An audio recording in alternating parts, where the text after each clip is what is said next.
किसान साथियों, टमाटर की फसल के लिए अगर सबसे सही टाइम अगर कोई है तो वो है फरवरी, मार्च, अप्रैल का टाइम।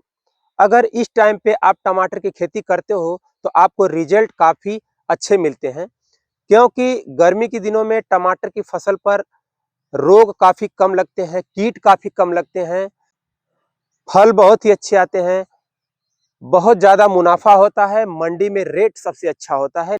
लेकिन किसान साथियों, गर्मी के दिनों में कुछ समस्याएं भी आती हैं, जैसे कि टमाटर के फल में आप देखते होंगे कि निचला हिस्सा काला पड़ जाता है, वहां से सड़न लग जाती है, जिसके कारण पूरे प्लॉट की फसल खराब होने के चांस अधिक हो जाते हैं।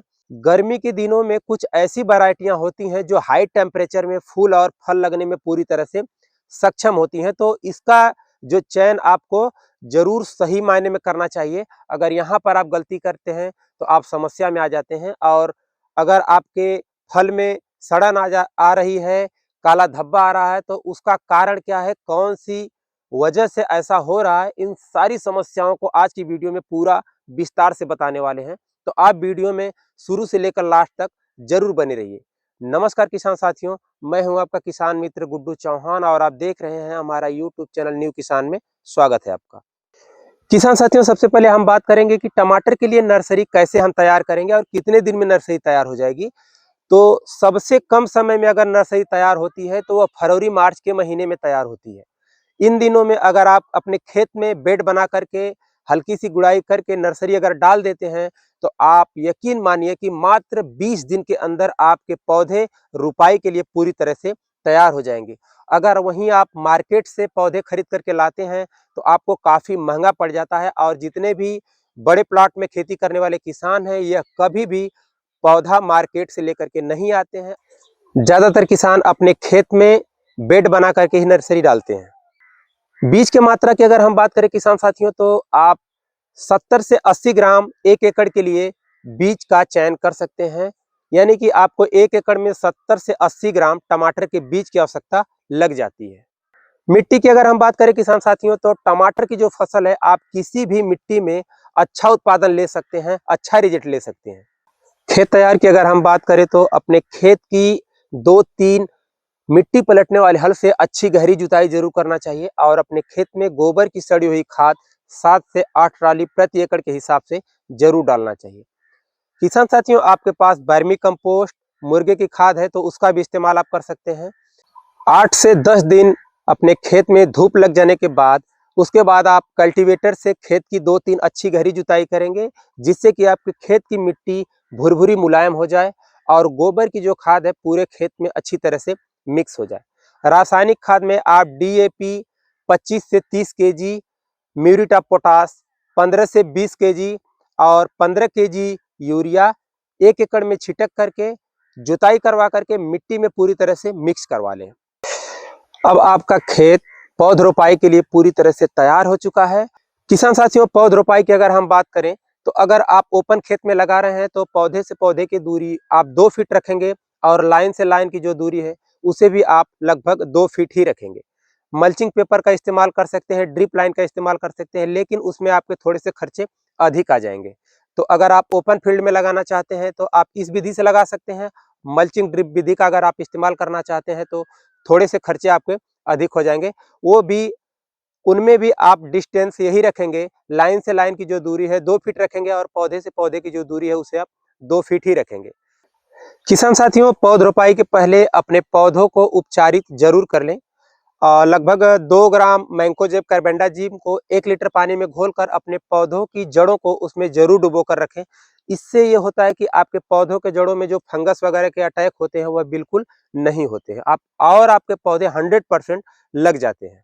अगर आप ड्रिप लाइन का इस्तेमाल किए हैं तो कोई दिक्कत नहीं है। अगर आप ओपन फील्ड में टमाटर की रुपाई कर रहे हैं तो रुपाई के जस्ट बाद आपको सिंचाई जरूर करना चाहिए। किसान साथियों, पौध रोपाई के 10 से 15 दिन बाद 10 ग्राम NPK 19-19-19 को 1 लीटर पानी के हिसाब से घोलकर अपने फसल के ऊपर स्प्रे जरूर करना चाहिए। इस स्प्रे करने के बाद आपके फसल में ग्रोथ और बढ़वार के जो कंडीशन है वो काफ़ी अच्छे हो जाते हैं, तेजी से बढ़ने लगते हैं। किसान साथियों, जब आपकी फसल 25 से 30 दिन की हो जाए उस कंडीशन में आप NPK 05234 10 ग्राम को 1 लीटर पानी में घोलकर अपने फसल के ऊपर स्प्रे जरूर करना चाहिए। किसान साथियों, यह स्प्रे करने के बाद आप देखेंगे कि आपके फसल में हल्के-हल्के फूल दिखने स्टार्ट हो जाएंगे और उसके जस्ट बाद उनमें फलों की जो संख्या है वह काफी तेजी से आने लगेगी। किसान साथियों, जो हमारे फसल में गर्मी के दिनों में टमाटर में काले पड़ जाते हैं, वहां से सड़न स्टार्ट हो जाती है, तो उसका जो मुख्य कारण है वह होता है पानी की कमी। पानी की कमी से अक्सर ऐसा होता है, ज्यादातर किसान भाई टमाटर की फसल में पानी देना पसंद नहीं करते हैं या पानी देना नहीं चाहते हैं। उनको ऐसा लगता है कि अगर हम सिंचाई करेंगे तो हमारी फसल में सड़न, फलों में सड़न तेजी से आने लगेगी, ज्यादा आने लगेगी। इस हिसाब से आपको सिंचाई की तकनीक पे फोकस करना है कि आपके फसलों में तेजी से फल आ रहे हो, तो उस कंडीशन में आपको सिंचाई कैसे करना है। टमाटर ज्यादा पानी वाला फल है, उसमें अगर सिंचाई की कमी होती है तो हाई टेम्परेचर के कारण उनमें फलों में सड़न आने लगती है, कालापन आने लगता है।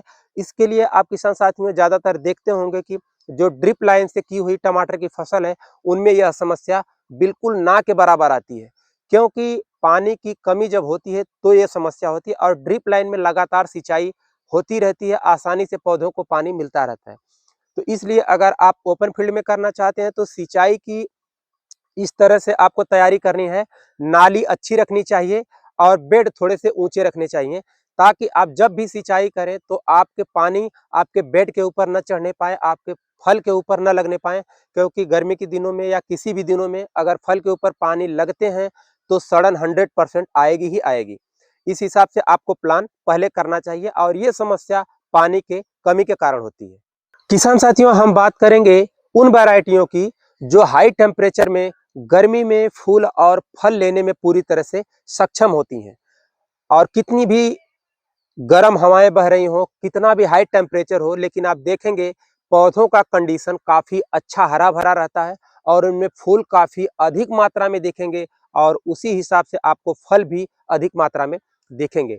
तो किसान साथियों, सेमनीज कंपनी की सक्षम का इस्तेमाल आप कर सकते हैं। ये काफी अच्छी क्वालिटी की वैरायटी होती है, काफी अच्छा रिजल्ट देने में पूरी तरह से सक्षम है। सेजेंटा कंपनी की 1057 के नाम से आती है, ये भी उसी टाइप की वैरायटी है किसान साथियों। कितना भी गर्म हवा बह रही हो, कितना भी गर्म टेम्परेचर हो, कितना भी गर्म मौसम हो, हाई टेम्परेचर की धूप हो, फिर भी उसमें फल और फूल में कोई कमी आपको देखने के लिए नहीं मिलेगी। काफी अच्छी वैरायटी, इसका भी इस्तेमाल आप कर सकते हैं। BASF ननहेम्स कंपनी के संपूर्णा की अगर हम बात करें तो ये भी अपने आप में एक तूफान वैरायटी है किसान साथियों। इसका भी सिलेक्शन करके आप अच्छा रिजल्ट हासिल कर सकते हैं, खासकर गर्मी के दिनों के लिए। सेमनीज कंपनी के अंसल की अगर हम बात करें तो ये भी कंपनी विशेषकर गर्मियों के दिनों के लिए बनाई गई है, क्योंकि ये भी हाई टेम्परेचर में फूल और फल लगने में पूरी तरह से सक्षम वैरायटी है। इसका भी इस्तेमाल आप कर सकते हैं। किसान साथियों, सेजेंटा साहू 3251 की अगर हम बात करें तो ये भी एक ऑलराउंडर वैरायटी है, जो कि सर्दी के दिनों में भी इसे आप लगा सकते हैं और हाई टेम्परेचर में गर्मी के दिनों के लिए भी ये वैरायटी है, उसमें भी अगर आप लगाएंगे तो आपको रिजल्ट काफी शानदार मिलने वाले हैं। तो इसका भी इस्तेमाल आप जरूर कर सकते हैं। किसान साथियों, NSC अर्का सम्राट के नाम से आती है, काफी अच्छी क्वालिटी की वैरायटी है। हाई टेम्परेचर, गर्म हवा, लू, धूप में भी अच्छा रिजल्ट देने में पूरी तरह से सक्षम है। अच्छे कंडीशन में फूल और फल आपको देखने के लिए मिलते हैं, तो ये भी वैरायटी आप आसानी से लगा सकते हो। किसान साथियों, नामधारी कंपनी की NS 516 हम बात करें तो ये भी काफी अच्छी वैरायटी है। इसका भी रिजल्ट आपको अच्छा मिल जाता है, खासकर गर्मी के दिनों में हाई टेम्परेचर के लिए। किसान साथियों, गर्मियों के दिनों में अगर हम टमाटर की फसल पे फंगस कीट की अगर बात करें तो बहुत अधिक क्वांटिटी में या बहुत तेजी से वायरस नहीं लगते हैं, खासकर इन वैरायटियों में, क्योंकि ये वो वैरायटियां हैं जो कि रोग और फंगस के प्रति काफी सहनशील मानी जाती हैं। तो इनमें आप हल्की मात्रा में इमिडाक्लोप्रिड 17.8% ASL का इस्तेमाल कर सकते हैं, लाइट क्वांटिटी में, बिल्कुल हल्का सा कि कोई वायरस फंगस इस पे अटैक तेजी से न कर पाए। तो किसान साथियों, अगर वीडियो अच्छी लगी हो तो हमारे वीडियो को लाइक करके चैनल को सब्सक्राइब करना बिल्कुल ना भूलें। अगर वहीं आप फेसबुक पेज पर देख रहे हैं तो हमारे पेज को फॉलो जरूर कर लें। आज की वीडियो में बस इतना ही, मिलते हैं फिर किसी दूसरी वीडियो में नई जानकारी के साथ। तब तक के लिए जय जवान जय किसान।